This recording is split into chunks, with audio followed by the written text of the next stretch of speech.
So in today's video, we are going to discuss about National Law University Meghalaya's exam called Undergraduate Admission Test. Now you guys know that NLU Meghalaya, National Law University Meghalaya, is the recent addition to the list of national universities in this country.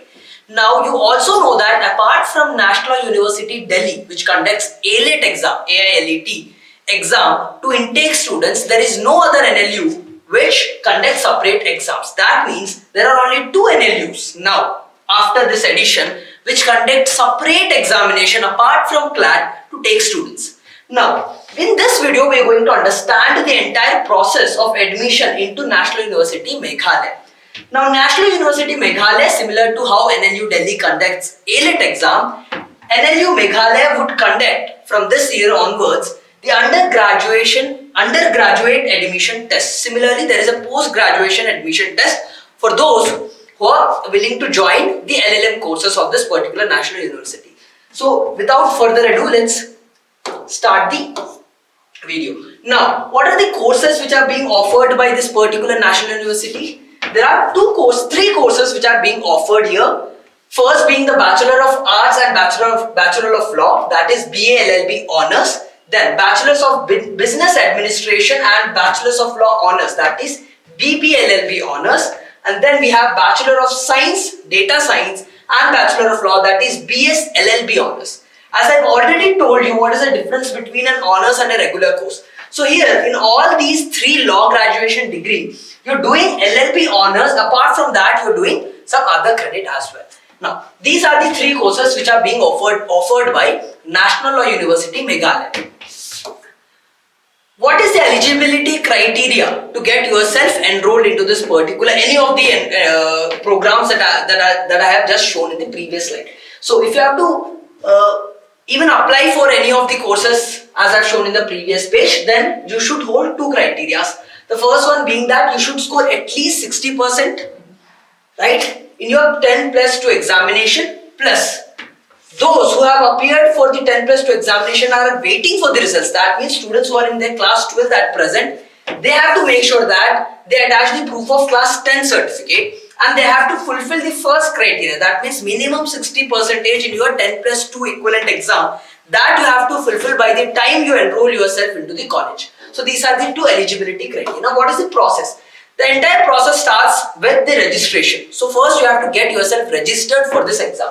How do you get yourself registered for this exam? You have to fill an application. The applicants are required to log into this particular the link, right? After you enter into that particular link, you have to enroll yourself for this examination. You have to fill the basic details, your name, your father name, your postal address and all those things. Apart from that, after completing the application form, you are required to pay a fee. Now what is the fee in this regard? We'll discuss about the fee in coming few slides. Now what are the documents that you need to attach while filling this particular application? You need to attach two documents essentially. Apart from that, one document is optional, subject to that whether or not you are availing any of the reservation. So the first one being the latest degree certificate. If you are applying for, say, as we are discussing, if you are applying for the undergraduate course, that means that you have to attach your class 12 certificate. If you don't have class 12 certificate, then you have to proceed with applying with attaching your class 10 certificate. But remember, the 60%, minimum 60% of marks in your class 12 as an eligibility criteria still stands out. So by the time you get your class 12 certificate, you have to make sure that it has a minimum of 60% printed on it, right? Apart from that, if you are availing any of the reservation of EWS or OBC or SC ST or person with disability or domicile, right, Meghalaya domicile, then you have to upload also the required document for that particular reservation that you are availing. And at last, you need to attach one identity card related PDF.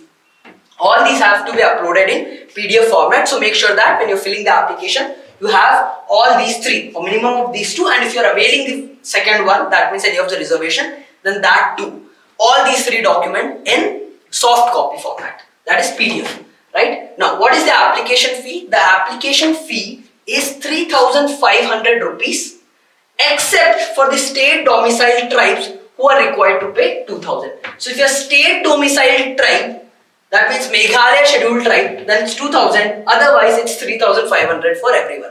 No matter if you're taking an all India reservation of SC/ST, still you will be treated as general and you have to pay 3500 as your application fee. Now, what is going to be the content of this exam? As in, how many sections are going to be there? How is this particular thing or this how is this entire examination process going to take place?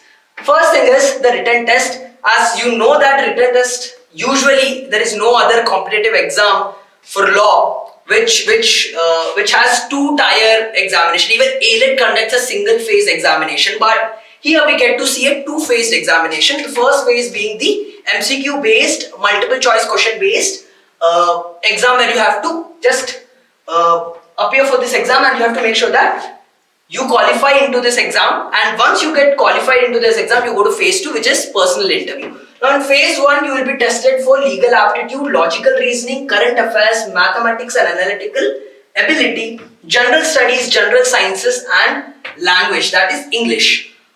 The top 3, that is legal, logical and current affairs, hold a value of 20 marks. Other 4 holds value of in total 40 marks. So the total maximum attainable score is 100. After which, based on your score in this particular examination, you will be called for personal interview. Shortlisted students will be called for personal interview.